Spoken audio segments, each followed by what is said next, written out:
कहा जाता है कि राजनीति में महत्वाकांक्षाएं कई बार अपने ही परिवार को बिखेर देती है।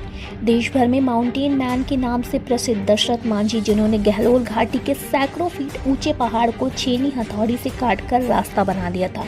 लगातार 22 वर्षों तक अनवरत छेनी हथौड़ी चलाकर बाबा दशरथ ने पहाड़ काटकर रास्ता बना दिया था। पत्नी की याद में यह असंभव कार्य कर दिखाया था। आज भी गहलोत घाटी का यह रास्ता प्रेम का प्रतीक माना जाता है।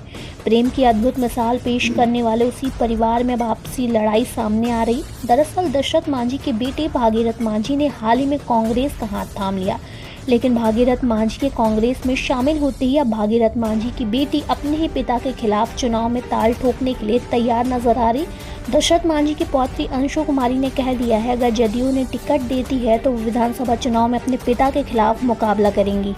बिहार में इसी साल विधानसभा चुनाव होंगे। चुनाव से पहले राज्य में सियासी हलचल काफी तेज है। कुछ वक्त पहले जब जनता दल यूनाइटेड के साथ दिखने वाले भागीरथ मांझी ने हाल ही में दिल्ली जाकर कांग्रेस पार्टी का दामन थाम लिया है। भागीरथ मांझी के कांग्रेस में शामिल होते वक्त राहुल गांधी जैसे कांग्रेस के दिग्गज नेता भी वहां मौजूद थे, जिनकी तस्वीरें अभी कुछ दिन पहले ही सामने आई हैं।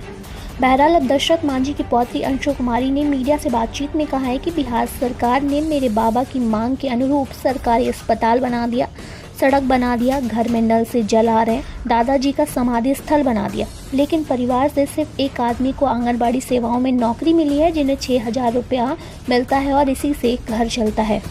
साथ ही भागीरथ मांझी के जदयू छोड़कर कांग्रेस में जाने पर अंशु कुमारी ने कहा, मेरे पिता तो कांग्रेस में चले गए, हम सोचते हैं कि जदयू हमारे बारे में सोचे। बेटा चला गया तो जदयू सोचे कि उनकी बेटी और दामाद हैं और टिकट दे तो ठीक रहता है। हम जदयू से ही जुड़े हैं और हमारा मन है चुनाव लड़ने का, और हम नीतीश कुमार से कहना चाहते हैं कि हम अभी भी जदयू नहीं छोड़ रहे हैं, तो हमें टिकट दे। अंशु कुमारी ने कहा है कि अगर जदयू पार्टी टिकट देती है तो हम भी चुनाव लड़ेंगे, भले ही मेरे खिलाफ मेरे पिताजी ही क्यों ना खड़े हों।